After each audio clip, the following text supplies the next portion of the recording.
And welcome back. We are actually back this time. All right. And unfortunately, it looks like I have caved.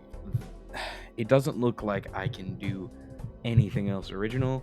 So for this video, we're going to be looking at the DeadWoods.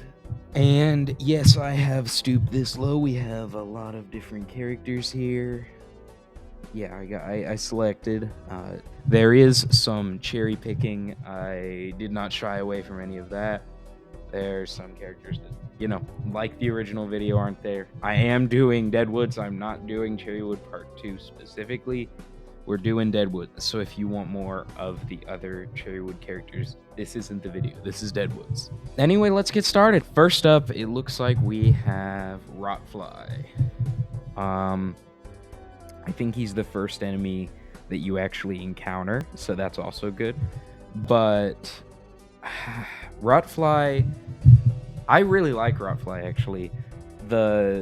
He kind of introduces the mechanic, the decay mechanic that happens with a lot of these characters. Like, it makes sense, DeadWoods, but I like the mechanics. The design is all right.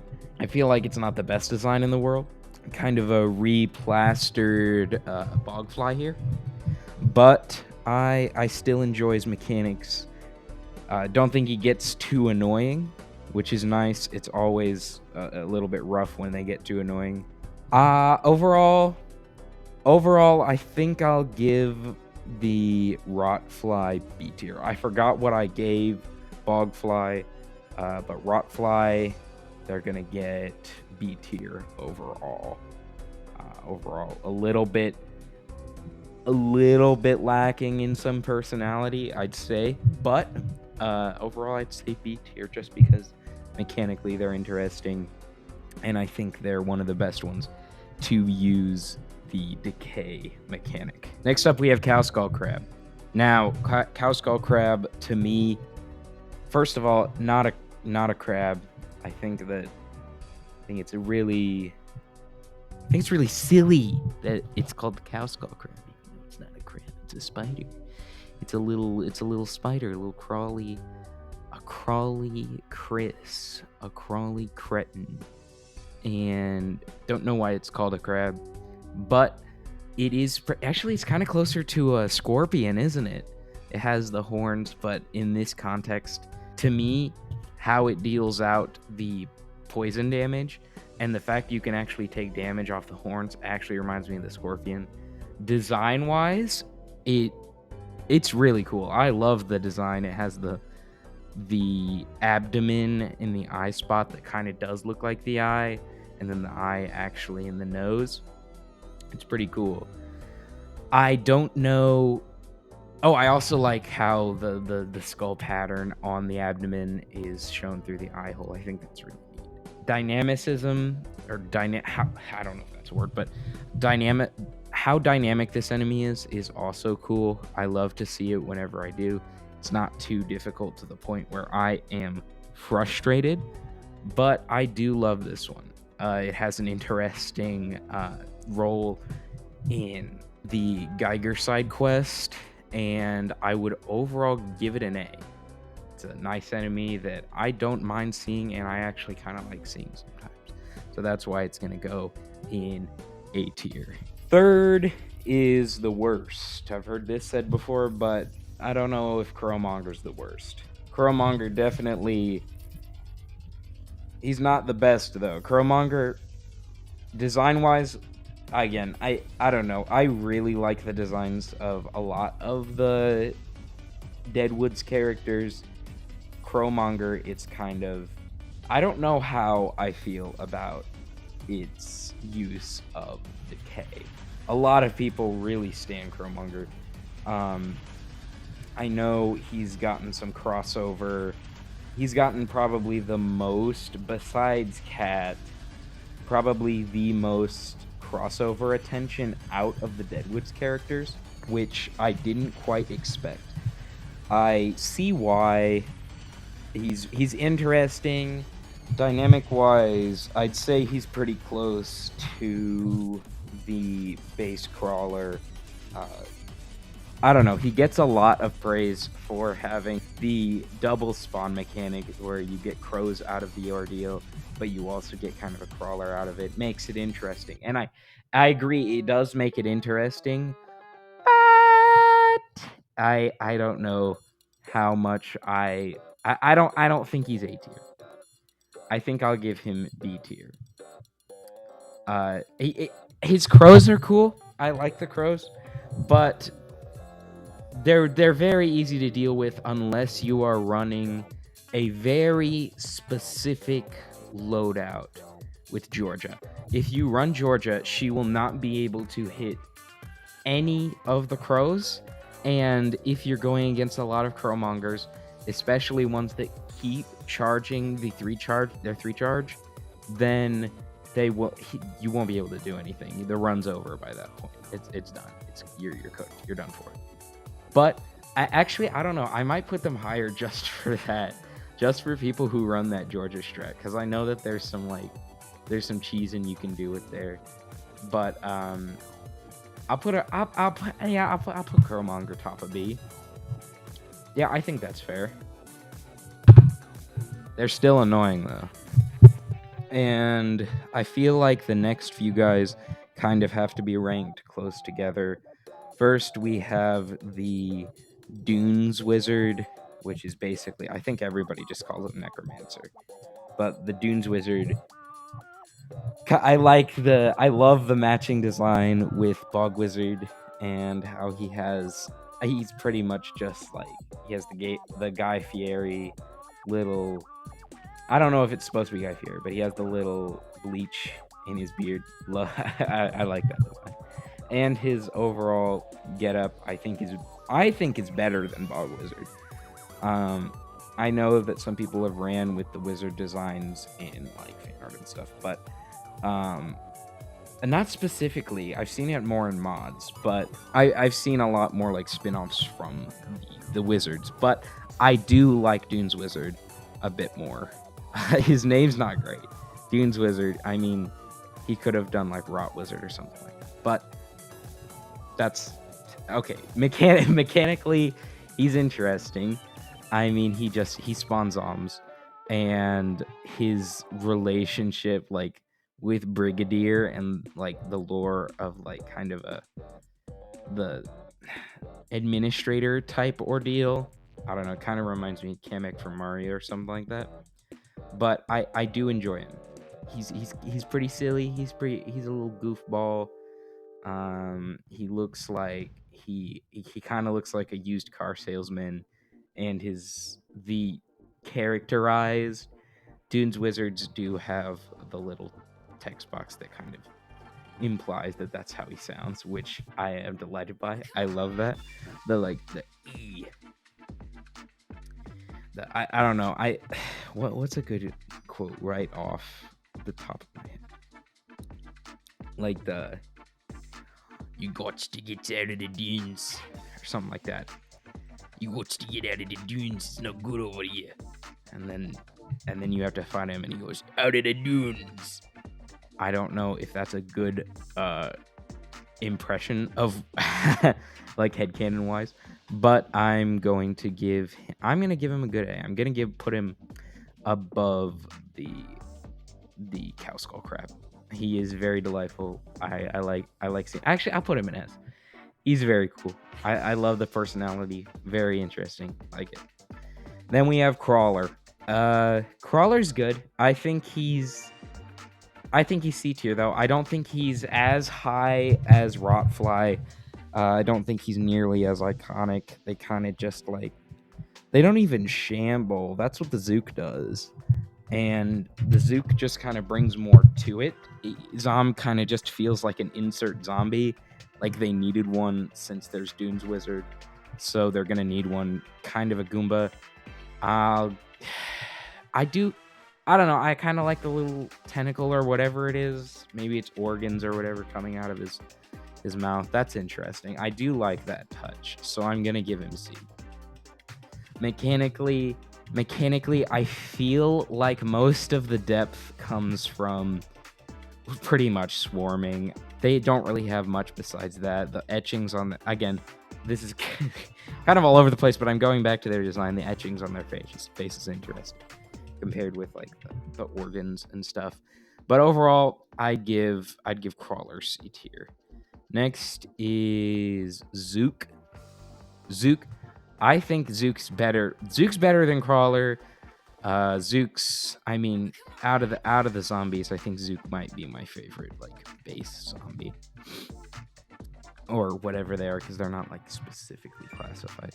And hold on, quick tangent. But the fact that the zombies in Deadlands look different and act different, and for the ones that have audio or like audio bits or whatever, like the or whatever, the zombies are definitely.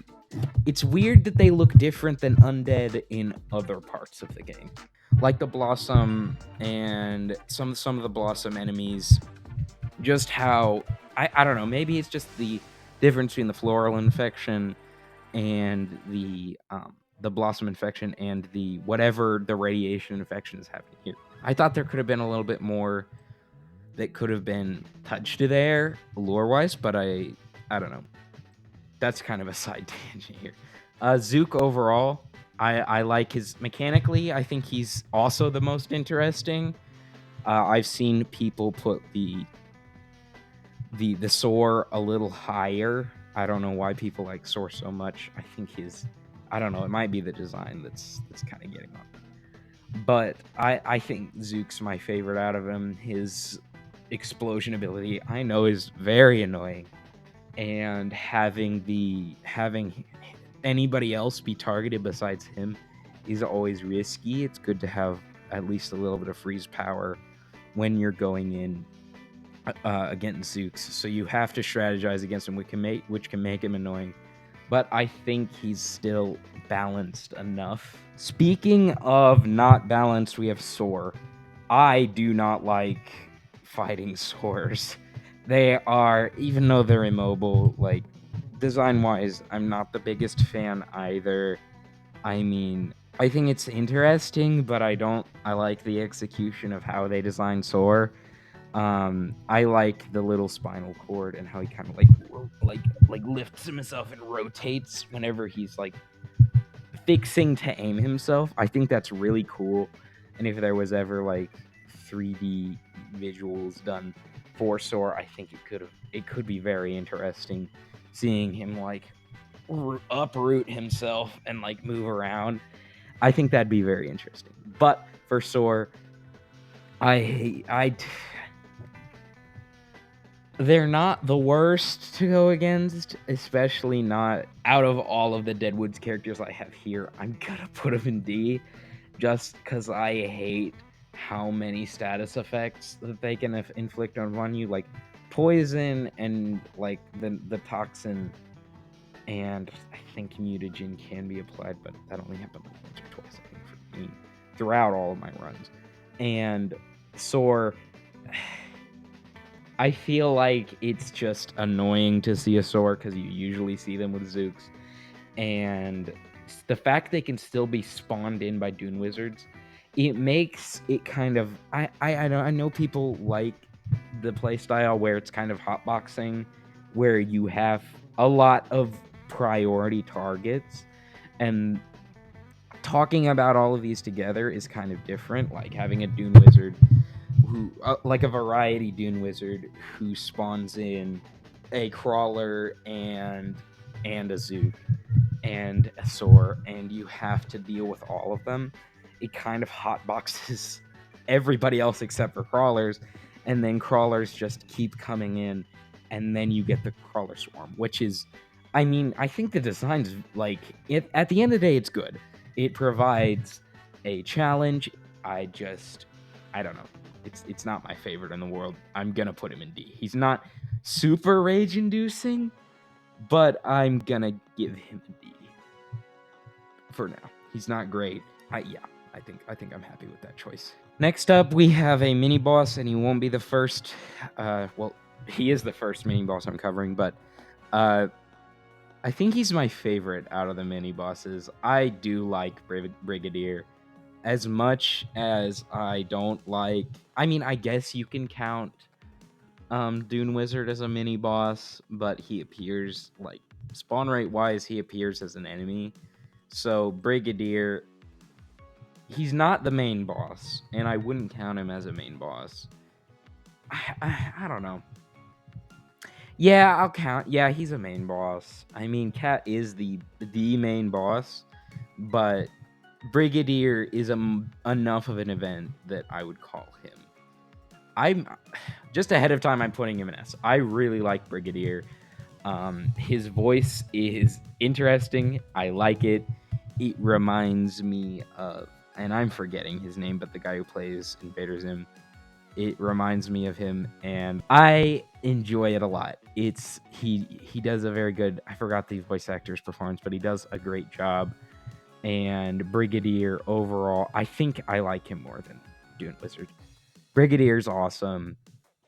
I didn't. I don't know why I have this sprite in here. I kind of just compiled a bunch of them together. But this is the sprite from like the spoilers. If there's spoilers, if there is anybody who hasn't gone against the Brigadier battle, I would consider going against it before continuing, because I'm about to spoil how like some of the stuff that happens afterwards. Kind of bonus credits, but like bonus post credit type stuff, but like his semi-death at the end, and his, I don't even know if you can call it a boss fight. It's more of like it's combat. You fight his cat like Futurama head, like in one of those jar things, and it's really interesting. Him as a character is cool. I like the Napoleon type vibe he has, and the commander Napoleon hat on top of his like exposed brain is cool. Also, kind of more design wise, but gives kind of Dr. Lobato vibes, like from like Psychonauts. I really do like Brigadier, and so far he's the highest on the list. Next on the list, we're gonna go with the Inkroot. Inkroot is cool. I mean, he's another kind of grunt character. The meme where he looks like a Plants vs Zombies plant. He does. He reminds me of Wintermelon, who was my favorite as a kid. I think I used to have the little Wintermelon plushie, and I don't know. I really do like. I like him. I mean, character wise, I don't know how much of a character, and he's more of like a mechanic, a mechanically dense. I mean, he has to kind of be paired with the glassware. So far, I don't know why I have him first, but I'll put him in like. He's not as dynamic as Crowmonger, so I'll put him in B. He is completely like the other ones, unless they come pre-spawned, which is rare. But unless they come pre-spawned, he's kind of completely every other glassware and ink character is dependent on Inkroot. So I'm putting him in B because of that. But like then again, that's just a design perspective. But anyway. Next we have the first out of the glassware kin. So I don't think I have all of them. I just have the two that I have the most to say on. And we're going first with, I think he's considered the default, but that's a dumb word, but like base, like their first interaction is usually, depending on seed, it is usually a vase face. And vase faces are cool. I really like the glassware design. It has the little sharp edge on it, kind of like I remember seeing like glass art as a kid in Children's Museum. I really do. I like his design. Mechanically, he's not super hard. I mean, he has the same ink mechanic, and I like the ink mechanic. I don't know which I like more, the rot mechanic or the decay mechanic or the ink mechanic. I think I like the ink mechanic more. I'd put him at like top of B. I do like Vase Face. I think he's kind of cool. The names, like if you want to find out the names of these guys, they're not in the game. personality-wise, these guys don't have the most character. But then again, not everybody's going to. They can just serve their purpose. Their death animations are cool. And like being able to rush towards them and like kill them before they get filled is cool. And the overflow mechanic sucks. And I just suck because how much I've died to the overflow mechanic. But I top of B. Base face top of B. I don't know what else I can say.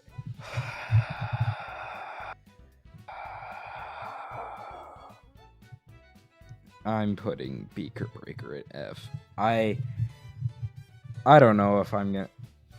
I don't know how much I have to explain myself here, but I do not like Beaker Breaker, and I know I could have put a lot of other ones that I liked more. There's a few that are kind of just. I don't know what I'm gonna be saying about some of the other glassware, like. What am I gonna say about the can one? I forgot his name. It just looks like a can. It doesn't make sense since they're all glassware, and then there's like he's made of glass, but he's like an aluminum can. I don't really get the addition of that one. I don't know. It's a little silly, but back to Beaker Breaker. Beaker Breaker gets an F. I don't like going against Beaker Breaker, and even with Dune Wizard and how annoying buildups can be and hotboxing can be, Beaker Breaker actually makes me mad because it's like one of the only non-RNG buildups that actually pisses me off. I do not like going against Beaker Breakers, and just I can't deal with the spawn rate of triple Beaker Breaker and an Ink Root, because with the Beaker Breaker's natural guardship and taunt, oh my goodness, the taunt, it can just fill up so quick, because you may be able to kill one of them quickly by just saving up or like keeping an ult on spare, but you're not going to be able to kill all of them. And if you can with like specific ults, like bomber ults or something like that, you can kill them, but then you wasted something that's, and since you're going to be encountering you guys close to boss fights, you're going to be wasting an ult that you're going to need for like a cat or one of the snails. You're going to need that ult, and you have to waste it on these stupid guys. Their stun and impact rate abilities are awful. I don't like them, and they get me pissed off whenever I do play. Gazer Beast fits the quota of being a mini boss much better than I'd say Brigadier does, or even like you could say Dune Wizard's a mini boss, but I think the Gazer Beast fits it much more. He has that solo spawn rate, and although I guess he can respawn, you don't really have to deal with it as much.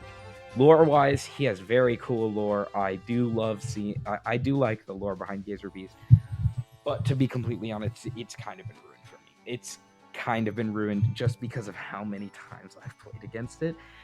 They're in the same tier. Gazer Beast is going in F, but no, B, because he's at least a little interesting. But I'm gonna get pissed when I say this, and I might get flack when I say this, but Gazer Beast is D tier. Worse than Soar. I'd rather go against like 3 Soar than go against Gazer Beast. Like baseline Gazer Beast isn't bad, but like you know what I'm talking about. Gazer Beast at Primal. And Primal, I don't know what the devs were thinking when they put Primal as the status effect. I think some of the PlayStations might hate themselves that they left it go through. I think they might actually hate themselves because they let this go through. But Primal sucks. I am a big anti-Primal advocate. I think it should be removed from the game. And the base Primal ability and the heaven forbid the like ranked up Primal ability is just a run killer for me. I hate Primal.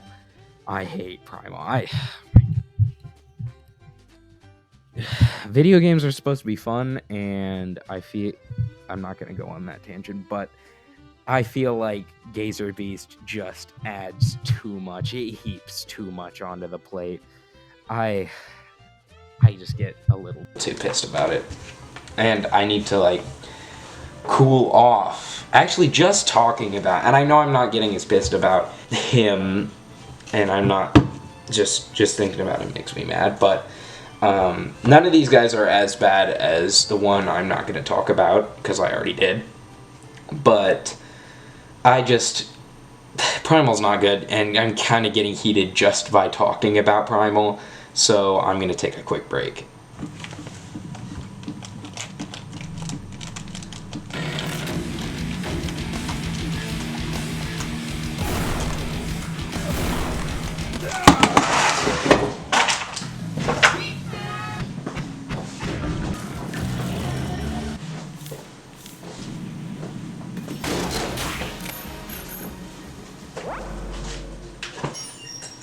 Alright, that was fine. Oh, that was fun. We love video games. Video games make us happy. Video games make me happy, and I love playing video games. Love video games. Cool video games. Yay! Yippee! Yahoo! Hooray! Okay. Just to cheer me up a little bit, we're gonna be getting into the next one. Let's get into the next one. And that is Sanguppy. Sanguppy's cool. Sanguppy, I don't know. I like Sanguppy. I think he gets. I'm gonna stop. Sorry, but Sanguppy is actually cool. I like Sanguppy. Combat wise, Sanguppy's interesting. He's not hard. He kind of reminds me of Paper Mario Color Splash, and I'm one of the people that actually really liked Paper Mario Color Splash. I might actually, if it comes to that, if I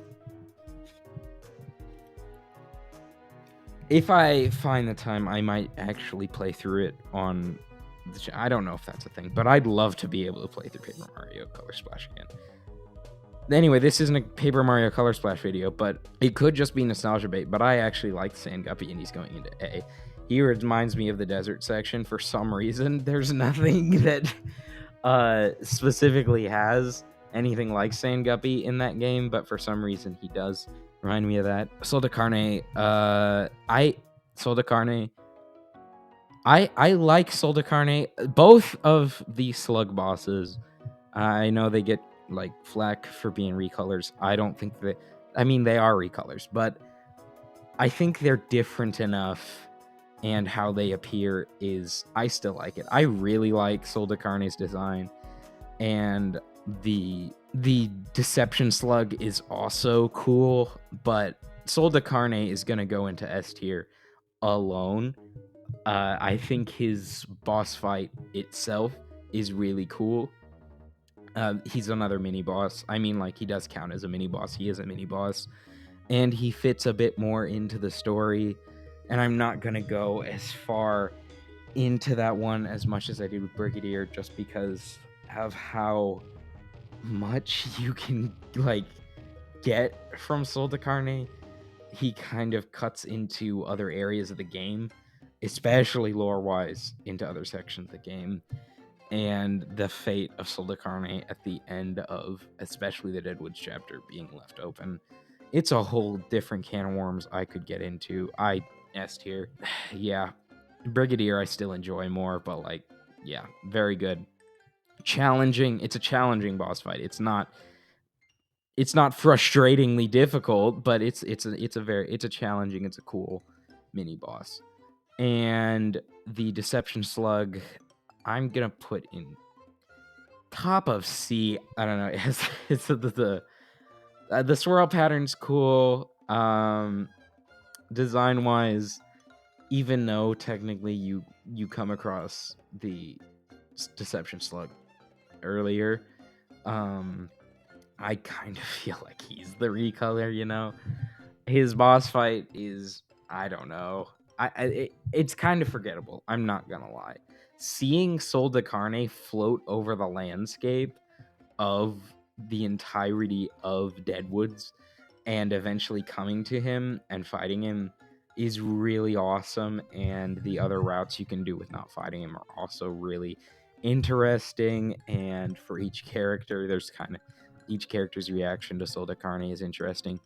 This Deception Slug is just, I don't know, C tier. I don't really have much else to say. Next we have the man himself, the man himself. It's Cat Bourgeois. Cat Bourgeois. He had to make this list, but he's going top of S. I really enjoy Cat Bourgeois. His voice actor's amazing. The fact that they included the main boss of DeadWoods, I know people don't like the twist, but the fact that DeadWoods has kind of the overlaying, that it has kind of that overlaying, almost deceptive feel to it. It kind of, I mean, you can go in. They technically explain everything by the end, but hold on. First, before I get to all of that, design. I love Cat Bourgeois' design. The fact that he's like this tangle of wires, and I know like people compare him to Ennard, and this TV face is already done in the Pambot section of the game, but there's connections to him in Pambot, and the fact he steals like Pambot tech is really interesting. I'm not going to talk about the twist, and I'm not going to talk about some of the dumb fan theories. They're dumb. I don't like some of the fan theories. Some of them are intriguing, but overall, Cat Bourgeois is really cool. The fact they added a character with a Saturday morning, not Saturday morning cartoon, but a Saturday morning theme. I don't know if that's the best thing to say.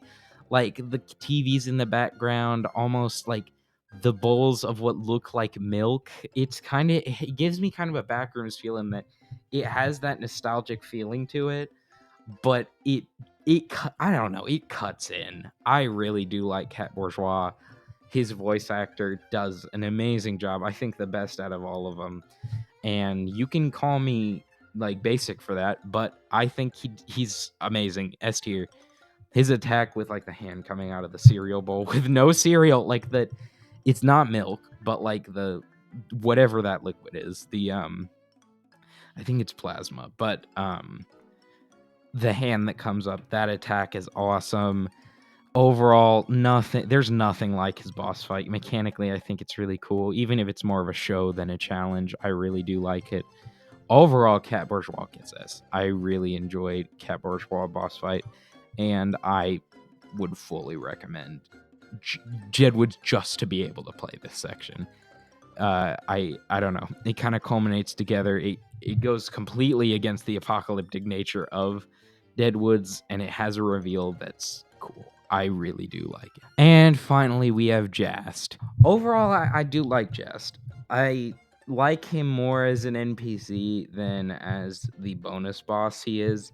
I'm going to be rating him for mostly enemy, just because all of these guys are enemies, even if you can like make friends later or whatever, or like make allies, or in the specific case of both of these two, they have like their playable sections and like the party.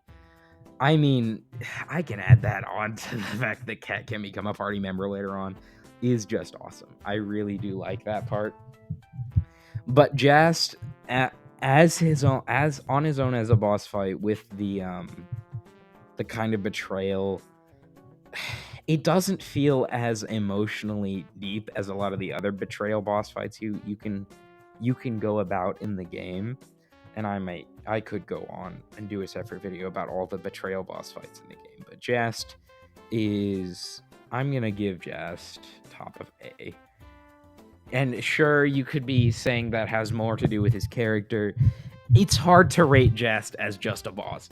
Just as like a mini boss and like as a secret boss, I think he's B tier. But I mean, the arm mechanic is really cool and really interesting. A lot of people really like the fact that you have to attack all of his arms before you can actually attack him. I do like the design of his arms and the fact, and when his little bar fills up, he gets another arm.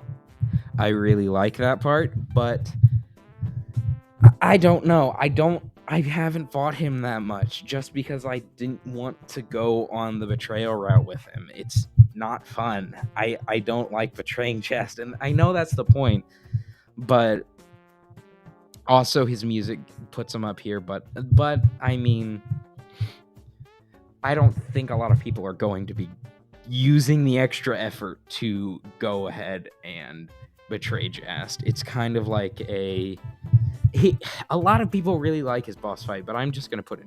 I don't think it's S, like a lot of people have said, but I do really like it. His little connection to Cat is cool. His fight when you play as Cat is also really cool. It kind of gets a little bit more quippy and back and forth, which I enjoy a lot. I think it's pretty funny, and the memes that have spawned from that are cool. But overall, I think I'll give him an A. His music, his theme is probably the best boss fight theme out of all of these two. So yeah, I think he gets an A.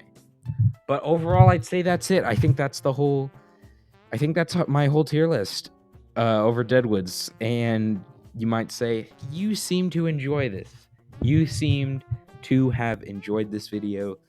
I don't understand why it took this long, but I don't know. I kind of just didn't feel like rating them at the time. Cat made it all worth it, and replaying it also made it worth it. Actually, replaying DeadWoods put a new perspective on it, and I apologize for not getting this out sooner, or like including it in the base tier list. But overall, this was good. I don't know. It's not just edgelord bait. It's a good DLC. It's a very good DLC. It's not just edgelord bait. It's a very good section of the game. DeadWoods is a very good section. It itself is pretty high up for me. I should have done it sooner, but here's the ranking for my DeadWoods characters. As always, I've been your host, Fergus. Thank you for tuning in. God bless, and I'll see you.